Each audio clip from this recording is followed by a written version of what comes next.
Alors, salam alaikum Majid. Tout d'abord, on voudrait te féliciter pour ton début de saison avec les Rangers. C'était un transfert surprise, mais bon, c'est un club qu'il te fallait. Comment ça s'est fait au juste, ton arrivée aux Rangers? Le club a fait que à la dernière minute j'ai changé d'opinion. Donc, j'étais à West Bromwich sur le point de signer et sur le chemin du tout pour récupérer des affaires. Je devais retourner le lendemain pour signer le contrat en attendant la visite médicale et c'est vrai que le club de Glasgow Rangers m'a appelé, m'a dit on te veut. C'est vrai que j'ai beaucoup hésité parce que il y avait un côté, c'était sur la première ligue, et jouer des grands matchs quasiment tous les week-ends. Ou d'un autre côté, Glasgow Rangers, on peut jouer la Ligue des Champions chaque année avec deux trois grands matchs et le reste assez moyen quoi. Donc, Ce qu'il y a, c'est que tu joues 4 fois par saison les grandes équipes. Donc, c'est ça, oui. Après, c'est vrai que c'est une autre motivation, mais personnellement, je regrette pas. Mon choix il est fait et je suis vraiment heureux. bah, de toute façon, les Rangers, c'est une grande équipe. Bien sûr. Et toi, tu es arrivé à un stade de ta carrière où tu as besoin de titres. Un joueur plus tard, dans 60 ans, quand on dira Majid Bouguerra, on dira combien de Voilà, fois champion. exactement. C'est ce que m'a dit mon entraîneur de Charlton. Il m'a dit voilà, l'essentiel c'est que tu gagnes des titres et à la fin on verra que ça. Et franchement, super centre d'entraînement, magnifique, terrain magnifique, stade toujours rempli, 50 000 personnes et je m'éclate. Et aussi Comme une très grosse médiatisation. Ouais. On voit dans tes articles, parce que tu parles souvent dans le Daily Mail, dans les journaux, tu parles souvent de l'Algérie, on t'interroge souvent. Tu te considères un peu comme l'ambassadeur de notre pays, un petit peu de là-bas. Tu fais souvent de la pédagogie, tu essaies de leur expliquer comment que c'est. Comment... Non, c'est vrai qu'il y a eu Brahim avant moi, donc il représentait l'Algérie. Donc je pense que moi, à chaque fois où je passe dans chaque club, je fais mon maximum pour représenter l'Algérie parce que dans ma tête, c'est à chaque club, je suis algérien. Donc voilà, j'ai mon petit drapeau à chaque match. Je fais tout pour promouvoir l'image de l'Algérie. Et puis j'espère que peut-être qu'en faisant des bons matchs, ils ont recruté en Algérie, ou jeter un petit coup d'œil, on sait jamais. Donc, Et en plus, tu avais un peu le fighting spirit pour jouer dans ce championnat-là, dans cette équipe-là. Ils aiment bien là-bas le physique. Et ils t'ont découvert. J'ai lu un article récemment où il disait que c'est en fait c'était l'entraîneur de Sheffield qui est au Rangers, qui t'a repéré, qui a parlé de toi. Et ils ne regrettent pas du tout leur choix parce qu'ils disent que tu es un joueur fait pour ce club-là. Et récemment, quand il y a eu les rumeurs de transfert à Marseille, les supporters n'étaient pas très heureux. Donc ça prouve que tu es intégré dans le club maintenant. c'est vrai que à ma place, il y avait un joueur espagnol qui avait signé l'année dernière. Donc ils l'ont revendu 10 millions d'euros. Donc en un an, c'était le meilleur joueur de l'année. Et c'est vrai que prendre sa place, moi personnellement, j'étais confiant et je ne connaissais pas du tout le joueur. Donc je suis arrivé, au bout de 13 matchs, ça y est, il commence à me complimenter. Et voilà, ils ont oublié l'ancien défenseur, donc c'est flatteur parce que d'après Brahim et beaucoup de gens, c'était vraiment le meilleur joueur entre guillemets. Donc non, alhamdoulilah, franchement, et je me sens bien, c'est un peu comme Sheffield. J'ai les mêmes sensations, je m'éclate sur le terrain, je fais ce Ça que se je voit. veux.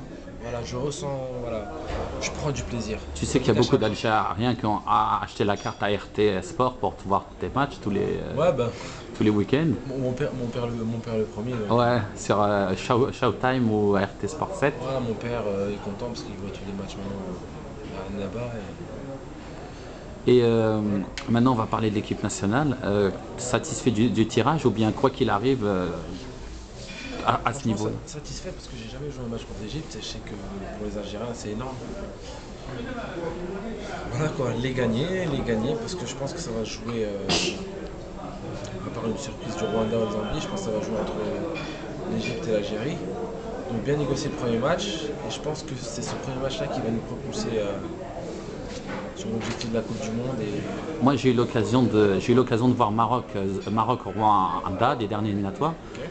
Le match du Rwanda va être dur à négocier, c'est un synthétique à l'ancienne. Ok. Et c'est là-bas, je pense que ça va jouer un stade très petit, type K-Vert, mais en pire. Ben, l'objectif c'est de tout gagner à domicile. C'est ça qui nous a sauvés au premier tour. Si on gagne tout à domicile, on essaie de gratter quelques points à l'extérieur. Je pense que ça sera parfait. Après, on y va pour gagner, c'est sûr. Mais c'est vrai que les équipes africaines ne vont pas très réussies. Et voilà, mais on a un entraîneur qui est très intelligent, qui connaît l'Afrique et qui a beaucoup d'expérience. Qui connaît son travail. Ouais.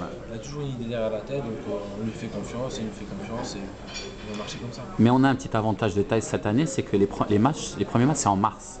Pour une fois, c'est pas en juillet quand tout le monde est carbonisé et qu'on n'arrive même plus à prendre un avion ou à rester debout. Surtout le Rwanda, donc c'est le premier match là-bas, donc au mois de mars, je pense que tout le monde sera en forme.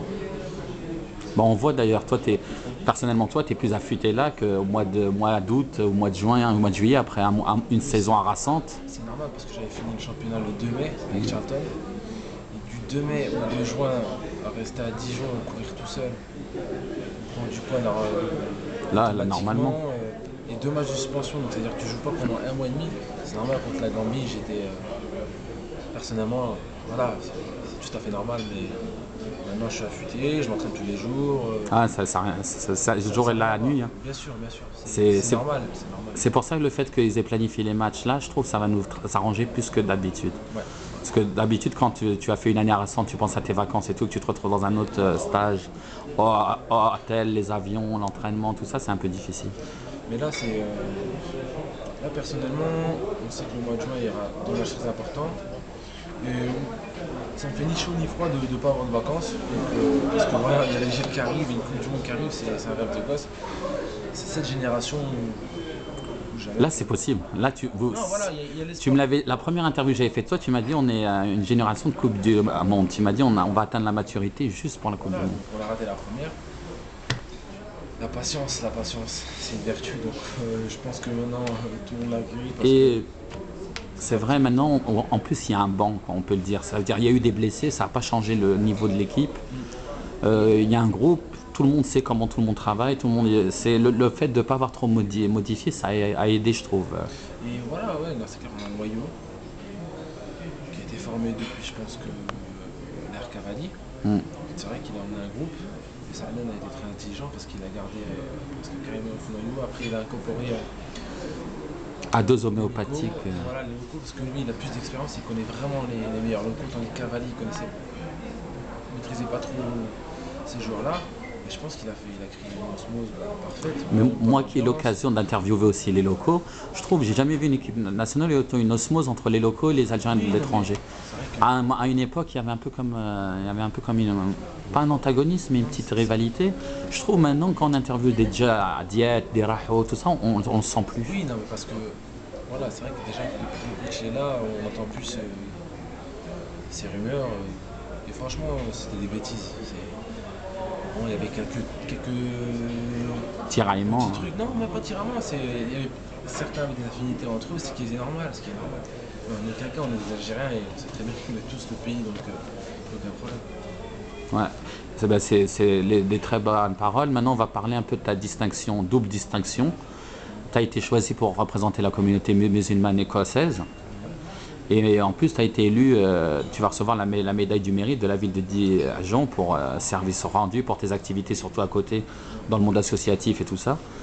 Comment tu as pris ces deux nouvelles? C'est une fierté? Oui, c'est une fierté, c'est clair. Mais moi, je pense que l'Algérie évolue beaucoup, l'équipe nationale, parce que c'est vrai que quand on est international algérien, on dégage, malgré les mauvais résultats qu'on a vus, on dégage toujours une image.